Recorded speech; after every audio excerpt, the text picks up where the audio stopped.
Demand है, मानते हैं? नहीं मानते हैं तो बीजेपी और आईपीएफटी का गवर्नमेंट कैसा है टुगेदर? क्योंकि कॉमन मिनिमम प्रोग्राम हुआ है। हमारा इस लक्ष्य में क्या है? हमारा लक्ष्य है कि जो भी सिटीजनशिप अमेंडमेंट बिल के खिलाफ है वो हमसे जुड़ सकते हैं। आज यहाँ में राजेश्वर देवर्मा नहीं है। Rajeshwar Debbarma is a BJP sitting, he was a state member, he was a leader in the BJP. वो आए, विजय था बीजेपी में, वो आया।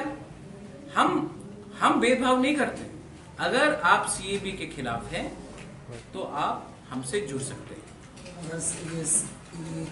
के आप अगर आर्टिकल 244A अच्छे तरीके से पढ़ लेंगे तब उसके बाद आकर आप मुझे ये क्वेश्चन पूछिए। आपको नहीं लगता कि आप ये क्वेश्चन फिर से पूछेंगे? ठीक है सर, और दूसरा क्वेश्चन।